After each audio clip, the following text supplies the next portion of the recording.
আজকের রাতটা আমার কাছে বেশ অভিশপ্তই মনে হলো।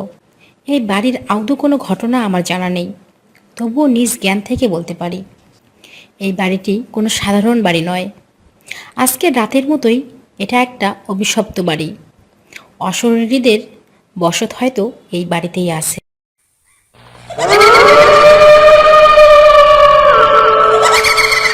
3 দিন সরকারি ছুটি হওয়ায় মেসের সকলে বাড়িতে চলে গেছে।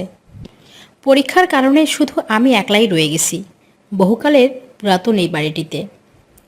ঢাকার কাছে থাকার জন্য এর চেয়ে আর ভালো জায়গা খুঁজে পেলাম না। আমার বন্ধু রাশেদ এখানেই থাকে। ভাড়া তুলনামূলকভাবে কম হওয়ায় আমিও উঠে গেলাম এখানে। এই 4তলা বাড়িটিতে এখন আমি ছাড়া আর কেউ নেই। দারোয়ান আছে গেটের কাছে, থাকবে রাত 10টা পর্যন্ত। তারপর প্রধান ফটক বন্ধ করে তিনিও চলে যাবেন। তারপর আমাকে একাই থাকতে হবে এই আলো ছায়ায় ভরা বাড়িটিতে। বাতাসের জোর বেশি, তাই জানালাটা বন্ধ করে দিলাম। তারপর আবার বই পড়তে লাগলাম। হঠাৎ কোনো সংকেত না দিয়ে জানালাটা খুলে গেল। চমকে উঠে বসে পড়লাম। বড় বড় চোখ করে আমি জানালার দিকে তাকিয়ে রইলাম কিছুক্ষণ। তারপর 1 পা 2 পা করে জানালাটা বন্ধ করে সবেমাত্র বিছানায় উঠে বসেছি, এমন সময় লাইট নিভে গেল। অন্ধকারে ঢেকে গেল আমার চারপাশ। বালিশের নিচ থেকে দিয়াশলাইটা বের করে মোম জ্বালিয়ে বসলাম। ভালো লাগছিল না। ভাবলাম নিচে গিয়ে দারোয়ানের সঙ্গে কিছুক্ষণ গল্প করা যাক। গেটের কাছে গিয়ে দেখি দারোয়ান চাচা ঘুমে ঝিমোচ্ছে। কাছে গিয়ে বসলাম। আমাকে দেখে বলল, কোনো সমস্যা হয়েছে? আমি বললাম, না, এমনিতেই আপনার সঙ্গে কথা বলতে মন চাইল, তাই চলে এলাম। তারপর কিছুক্ষণ ওনার সাথে কথা বললাম। যতবারই এই বাড়ি সম্পর্কে জানতে চেয়েছি ততবারই উনি প্রসঙ্গ অন্যদিকে ঘুরিয়ে দিয়েছেন। জানতে পারলাম উনি আজ 20 বছর ধরে এই বাড়িটি দেখাশোনা করছেন। এরই মধ্যে অনেকেই এসেছে, কিন্তু কেউ বেশি দিন এই বাড়িতে টিকতে পারেনি। এমনকি মারাও গিয়েছে অনেকে। এমন কেন হয়েছে সেটা কেউ জানে না। আমি দারোয়ান চাচার কাছে বারবার জানতে চেয়েও ব্যর্থ হয়েছি। রাত 10টা বাজতেই উনি আমাকে সাবধান করে চলে গেলেন। আমি ঘরে এসে বসলাম। ভয় করছিল, আমার খুব ভয় করছিল। কারেন্ট এখনও আসেনি। আজকের রাতটা আমার কাছে বেশ অভিশপ্তই মনে হলো। এই বাড়ির আদৌ কোনো ঘটনা আমার জানা নেই, তবুও নিজ জ্ঞান থেকে বলতে পারি এই বাড়িটি কোনো সাধারণ বাড়ি নয়। আজকের রাতের মতোই এটা একটা অভিশপ্ত বাড়ি। অশরীরীদের বসত হয়তো এই বাড়িতেই আছে। আমি জানি না আমার জীবনে আজ কী ঘটতে চলেছে। ছাদের ওপর কারা যেন হেঁটেই চলেছে। মনে হচ্ছে কোনো দানবীয় পা বারবার আঘাত করছে ছাদের ওপর, আর বাড়িটি বারবার নড়ে উঠছে। ইচ্ছে করছিল এই বাড়ি থেকে পালিয়ে অন্য কোথাও চলে যাই, কিন্তু তাও সম্ভব নয়। এ বাড়ির ছাদে আমার কখনো যাওয়া হয়নি। শুধু শুনেছি এ বাড়ির ছাদের গেট বন্ধ, কারো কাছে তার চাবি নেই। 4তলায় একটা ঘর আছে, তালাবদ্ধ। কে জানে সেখানে কি আছে। দারোয়ানের মুখে শুনেছি সে ঘরের ভিতর কি আছে তা কেউ বলতে পারে না। শুধু এতটুকুই বলতে পারে, সে ঘরের দরজা হঠাৎ কখনো কখনো মাঝরাতে আপনা আপনি খুলে যায়। আর যেদিন খুলে যায় সেদিনই কোনো না কোনো অঘটন ঘটে। ছাদে ওঠার সিঁড়ি ভেঙে ফেলা হয়েছে। প্রথম যেদিনে বাড়িতে আসলাম সেদিনই আমার মনে একটা ভয় জন্মেছিল। এই বাড়িটি যতই খুঁটিয়ে দেখলাম ততই ভয় আরও বাড়তে লাগলো। আমার সাথে যারা ছিল সবাই চাকুরি করে, তাই ওরা রাতে আসতো। সারাদিন আমি একা একা এই ভুতুরে বাড়িতে পড়ে থাকতাম। সন্ধ্যার পরে যেন এ বাড়িটি ভয়ের কারখানা হয়ে যায়। অনেকবার রাশেদকে বলেছি এ কথা। রাশেদ বলেছে দেখে শুনে ভালো বাড়িতে চলে যাবে। তাছাড়া এত কম দামে ভাড়া তো আগে পেতে হবে। এমনিতেই জায়গাটা শহর থেকে একটু বাইরে। সন্ধ্যার পরে চারিদিক নীরব হয়ে যায়, আশেপাশে কোনো জনবসতি নেই। কাঁচা রাস্তা ধরে 10 মিনিট হাঁটার পর পাকা সড়ক পাওয়া যাবে, কিন্তু এত রাতে গাড়ি পাওয়া যাবে কিনা সেটাই মুশকিলের ব্যাপার। তা যাই হোক, একবার চেষ্টা করে দেখি না। ঘড়ির দিকে তাকিয়ে দেখি 12:35। সিঁড়ি বেয়ে নিচে নেমে এলাম খুব দ্রুত গতিতে। অন্ধকারের পথ ধরে গিয়ে দাঁড়ালাম রাস্তার উপর। কিন্তু আমার আশা দুরাশায় পরিণত হলো যখন দেখলাম আধা ঘন্টা দাঁড়িয়ে থেকেও কোনো গাড়ি দেখা মিলল না। এদিকে ঝড়ো হাওয়ার সাথে বৃষ্টি পড়তে শুরু করলো। তাই দাঁড়িয়ে না থেকে আবার সেই বাড়িটির দিকেই চলতে লাগলাম। আসার সময় দেখলাম কারেন্টের তার ছিঁড়ে পড়ে আছে রাস্তার ওপর। তার মানে আজ রাতে আর কারেন্ট আসবে না। যত দূর চোখ যায় শুধুই অন্ধকার, কোথাও এক বিন্দুও আলো নেই, কেবলই অন্ধকার। বাড়িটির সামনে এসে দাঁড়াতেই মনে হলো মৃত্যু যেন আমাকে হাত বাড়িয়ে ডাকছে। এক অদ্ভুত ভয়ঙ্কর আওয়াজ চারিদিকে, যা কলিজার পানি পর্যন্ত শুকিয়ে দেয়। বিদ্যুৎ চমকানোর আলোয় ভুতুড়ে পরিবেশ সৃষ্টি হচ্ছে বাড়িটিতে। হালকা কুয়াশা জমেছে, কিন্তু মনে হচ্ছে হরর ছবির ভুতুড়ে বাড়ি। প্রধান গেট খুলে সিঁড়ি বেয়ে উপরে উঠে এলাম। ভিজে শরীর নিয়ে ঘরে প্রবেশ করলাম। আমার ঘরখানা কবরের মতো অন্ধকার লাগছে। যাওয়ার আগে মোমবাতিটা দিব্যি জ্বলছিল। এত তাড়াতাড়ি মোমবাতি শেষ হওয়ার কোনো কারণ খুঁজে পেলাম না। হেমন্তের রাত এমনিতেই অনেক বড়। কি করা যায় ভাবছি। পকেটে থাকা মোবাইলটা বের করলাম। কারোর সাথে যোগাযোগ করলে মনটা হয়তো হালকা হবে।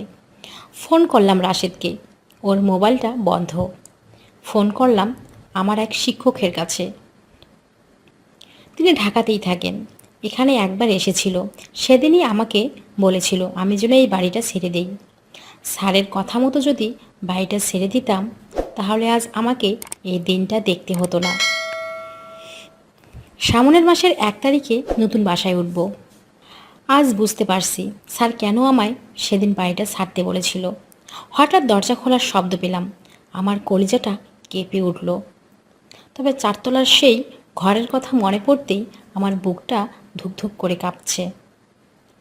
কানে ভেসে আসছে পায়ের শব্দ, কে যেন সিঁড়ি বেয়ে ওপর থেকে নিচে নামছে।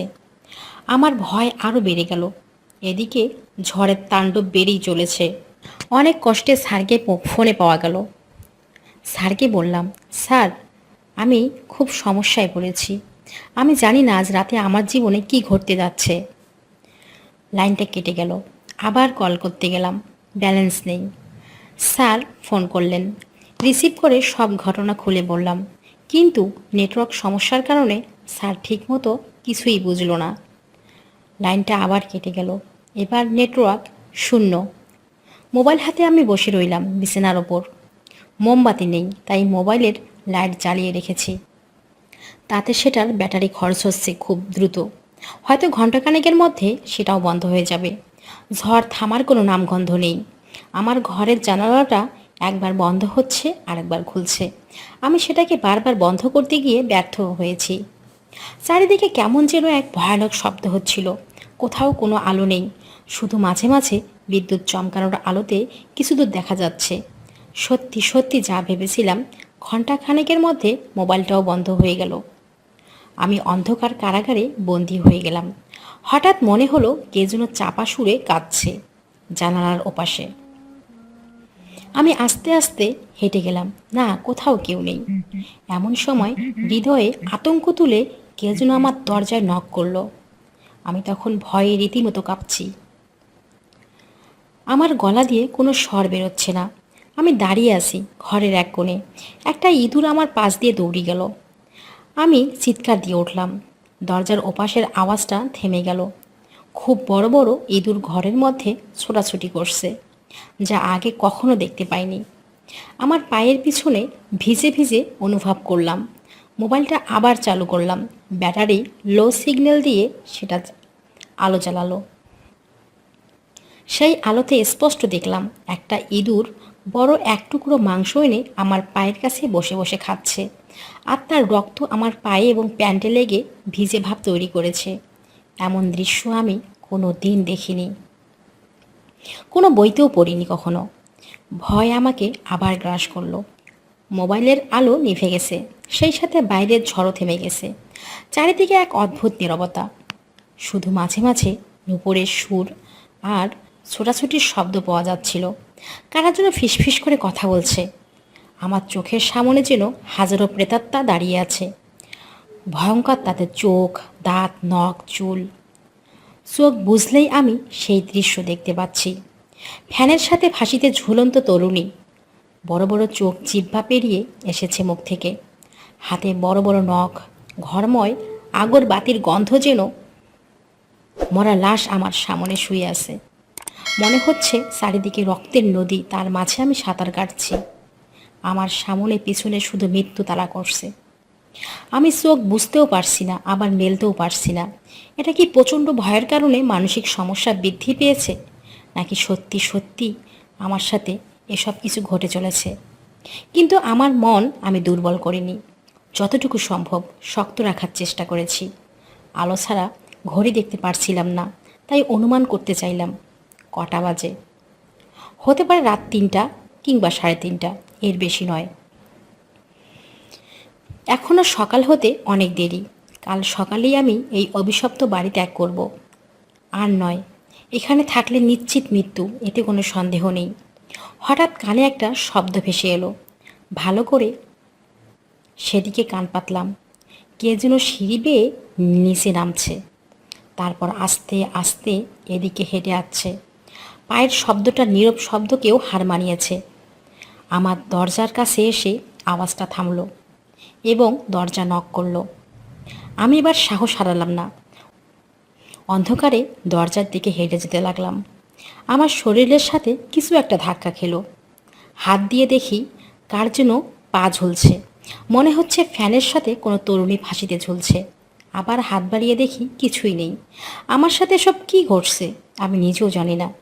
শুধু বুঝতে পারছি আলো না পেলে আমি কিছুক্ষণের মধ্যেই হার্ট অ্যাটাক করে মারা যাব। হেঁটে গিয়ে দরজাটা খুলে দিলাম, কিন্তু অদ্ভুত ব্যাপার, দরজার সামনে কেউ নেই। অথচ একটু আগেও আমি হেঁটে আসার শব্দ পেয়েছি। এরপর আর আমি কিছুই বলতে পারি না। সকালে যখন জ্ঞান ফিরল, দেখলাম দারোয়ান চাচা আমার পাশেই বসা। আমি দারোয়ান চাচাকে জড়িয়ে ধরে হাউমাউ করে কাঁদতে থাকলাম। তারপর চাচাকে সব কিছু খুলে বললাম। দারোয়ান চাচা অপরাধীর মতো মুখটা করে বলল, আমারই ভুল হয়েছে। এমন ঝড় বৃষ্টির রাতে তোমাকে একা এই অভিশপ্ত বাড়িতে রেখে যাওয়া। এই বাড়িটি একটি অভিশপ্ত বাড়ি। আজ থেকে প্রায় 35 বছর আগে এই বাড়ির সব সদস্য বিষপানে আত্মহত্যা করেছিল। কিন্তু কেন তারা আত্মহত্যার মতো জঘন্য পথ বেছে নিয়েছিল সেটা কেউ জানে না। ওরা আত্মহত্যা করার পর তাদের দূরসম্পর্কের আত্মীয় বাড়িটি দখল করে নেয়। তারাও এই বাড়িতে বেশি দিন টিকতে পারেনি। তারপর তারা এই বাড়িটি ছেড়ে চলে যায় আর বাড়িটি ভাড়া দেয়। কিন্তু এই বাড়িতে কেউ বেশি দিন টিকতে পারে না। তুমি আজকেই এই বাড়ি ছেড়ে চলে যাও। ওই আত্মারা যেহেতু তোমার পিছু নিয়েছে, যে কোনো মুহূর্তে তোমার বড় কোনো ক্ষতি হতে পারে। আর আমিও এই চাকরি আজকেই ছেড়ে দিব। এরপর আমি তখনই ওই বাড়ি ছেড়ে চলে আসি। কিন্তু ওই অভিশপ্ত রাত আজও আমাকে তাড়া করে।